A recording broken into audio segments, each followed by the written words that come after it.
트럼프 총격 테러, 문제는 신자유주의. 미국 동부 시간으로 지난 7월 13일 저녁 펜실베니아주 서부 소도시 버틀러에서 지구촌을 뒤흔드는 사건이 벌어졌다. 사건 현장 근처 마을 출신으로 알려진 20세 청년 토마스 매튜 크룩스가 선거 유세 중이던 도널드 트럼프 전 대통령을 소총으로 살해하려다가 실패한 것이다. 트럼프 전 대통령은 오른쪽 귀 관통상을 입었지만 생명에 지장이 없는 상태로 생존했고 범인은 현장에서 특별경호팀에 의해 사살됐다.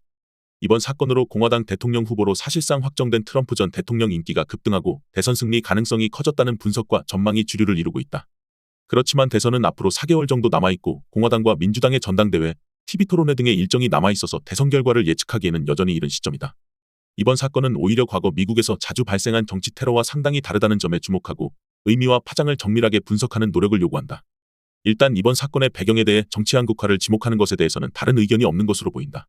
특히 죽음의 문턱에서 구사일생으로 목숨을 건진 트럼프 전 대통령은 각종 혐오 발언과 폭력 미화 발언으로 정치 한국화를 주도한 책임자라는 점도 상기할 필요가 있다. 그렇지만 정치 한국화는 사건의 원인이라기보다는 현상이라는 점에서 거리가 있다. 정치 한국화와 다소 다른 맥락에서 증오정치를 원인으로 지적하는 경우도 있다. 그러나 증오정치 역시 현상일 뿐이다. 인류가 출현한 이후 정치 테러는 끊이지 않았고 테러를 저지른 범인들은 대부분 증오심이 충만했다는 점을 무시할 수 없다. 미국에서도 정치 테러는 1835년 제7대 앤드류 잭슨 대통령 암살 미수 사건 또는 1865년 제16대 에이브러햄 링컨 대통령 암살 사건 이후 대통령이나 대통령 당선인 또는 대통령 후보에 대한 테러가 10차례를 넘는다. 미국 외의 지역에서도 증오에 의한 정치 테러는 헤아리기 어려울 정도로 많다. 정치 한국화나 증오정치가 현상이라면 원인은 무엇인가? 1991년 냉전 종식 이전과 이후의 정치 테러 양상이 다르다는 점에 주목할 필요가 있다. 냉전 종식 이전 정치 테러 양상을 보면 정책에 대한 불만과 분노를 표출한 사례도 존재하지만 대개는 정신질환을 앓고 있는 사람들이 망상 증세를 보인 사례였다. 1981년 3월 30일 망상증 환자인 존 힌클리 주니어가 자신이 선망하는 여배우 조디 포스터의 관심을 끌기 위해 로널드 레이건 대통령에게 총격을 가한 사건이 대표적인 사례다. 그러나 2001년 9월 9.11 테러 이후 미국에서 정치 테러에서는 미국 국내는 물론 지구촌 곳곳에서 정치 한국화 특성이 반복적으로 나타났다. 9.11 테러의 경우 미국의 외교 정책에 분노한 이슬람 청년들이 종교적 신념을 내세우며 저지른 테러 사건으로 국내 정치와는 맥락이 다른 것으로 보인다. 그러나 이슬람 청년들이 분노한 미국 외교 정책이 신자유주의를 바탕으로 한 세계화 전략이고 세계화는 지구촌 곳곳에서 정치 양극화를 유발했다는 점에서 연결점을 공유하고 있다. 신자유주의가 정치 양극화로 연결되는 이유는 자본과 상품, 노동력이 지구촌 차원에서 자유롭게 이동하면서 지구촌 차원에서 또는 각국별로 시장 교란을 발생시켰기 때문이다. 미국의 경우 중국의 저가 상품이 수입되면서 미국 기업들과 노동자들이 공경에 빠졌고 중미 지역에서 대거 유입된 값싼 노동력 탓에 백인 노동자 계층이 대형 유통업체 판매원 등 임시 일자리조차 얻지 못하는 일이 다반사가 됐다. 유럽의 주요국에서도 아프리카 등지에서 불법 이민자들이 대거 유입되면서 사회적 혼란이 발생하고 포용적인 정책에 대한 불만이 고조됐다. 신자유주의는 자본과 상품, 노동력의 자유로운 흐름과 더불어 자유민주주의 요소인 표현의 자유도 최대한으로 강조하는 경향으로 나타나고 있다.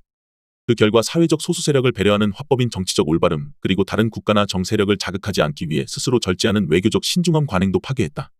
나라별로 정치 문화가 상대 진영의 잘못을 강력하게 규탄하고 유권자들의 불만과 분노를 시원하게 표출하는 것으로 경쟁하는 게임으로 정착하면서 정치 양극화가 악화했다. 결국 중미 출신 불법 이민자들에 대한 강경한 대응과 중국 때리기를 제시한 도널드 트럼프 대통령 후보가 2016년 11월 선거에서 승리하는 결과로 이어졌다. 9.11 사건의 경우는 2001년 1월 취임한 조지 부시 미국 대통령이 이스라엘 수도를 예루살렘으로 옮기는 구상을 거론하는 등 이슬람 세력을 자극한 것에 대한 반발로 분석할 수도 있다. 세계화와 더불어 인터넷과 페이스북, 유튜브 등 개인 미디어와 소셜미디어가 확산하면서 국경을 초월한 집단 간 협력 사례가 곳곳에서 등장하고 국가 간 경쟁에 대한 부담이나 전쟁 발생에 대한 걱정이 크게 감소한 것도 오히려 정치 한국화가 증강하는 데 영향을 미쳤을 것이다. 국가 간 경쟁을 위한 내부 결속이 국민적 관심사가 아니라면 국익에 기반한 합리적인 국가 전략 논쟁은 중요성이 떨어진다. 국내 정치 세력 간 경쟁에서 승리하기 위해 자제하거나 배려할 것은 더 이상 존재하지 않게 되므로 정치 한국화는 필연적으로 심해진다. 국가 이익보다도 정치적으로 자신이 소속된 진영의 이익을 중시하는 정치적 부족주의가 득세하는 것도 당연하다. 신자유주의는 국제관계 양상을 크게 변경시켰다. 냉전 종식 직후 미국은 서방 선진국 중심의 공급망을 지구촌 차원으로 확대하면서 한국과 타이완, 중국도 포함하는 변화를 시도했다. 미국의 경우 최상급 기술 개발과 유통망 관리를 담당하면서 편안하게 막대한 수익을 챙길 수 있었다. 한국과 타이완은 중간재 제조기지, 중국은 저가품 제조기지로 참여했다. 한국과 타이완은 2000년 전후에 출범한 새로운 공급망 체계에서 개발도상국 지위였지만 2010년 전후가 되면 선진국으로 올라서면서 획기적 국가 발전을 달성했다. 중국은 더욱더 눈부신 지위 격상을 경험하면서 국가 전체 생산 규모로 세계 2위 경제 대국으로 성장했다. 중국은 2008년 세계적인 금융위기 과정에서 미국의 취약성을 간파했다. 2012년 중국의 최고 지도자가 된 시진핑 주석은 중국몽을 국가적 구호로 제시하면서 미국을 추월하고 지구촌 패권국이 될 수 있다는 기대감을 14억 중국인에게 불어넣었다. 중국이 패권에 도전하는 시나리오가 가시화되자 패권국인 미국에서는 중국의 성장 추세를 중단시켜야 한다는 공감대가 확산하고 중국의 통상규범 위반과 첨단 기술 절취 관행을 교정하기 위한 중국 견제 정책이 시작됐다. 구체적으로 경제안보 개념을 강조하면서 중국을 지구촌 공급망에서 배제하는 조치를 추진하고 있다. 신자유주의 흐름에서 본다면 자본과 상품, 노동력의 자유를 최대한 보장한다는 지침을 수정해서 필요에 따라 규제를 적용하겠다는 입장으로 전환한 것이다. 자본주의는 모순이 발생하는 경우 스스로 정화하는 특성을 갖고 있다는 20세기 초반 사회주의 이론가 카를 카우츠키의 주장을 상기하면 2020년 전후에 목도하는 신자유주의 지침 수정도 자본주의 정화 과정으로 볼 수 있을 것이다. 미국, 더 넓게는 지구촌 곳곳에서 발생하는 정치 테러 원인으로 정치 한국화가 거론되고 정치 한국화가 신자유주의 부작용으로 나타났다는 분석이 정확하다면 신자유주의 부작용을 최소화하고 신자유주의를 긍정적인 방향으로 수정하는 것이 문제 해결책이 될 것이다.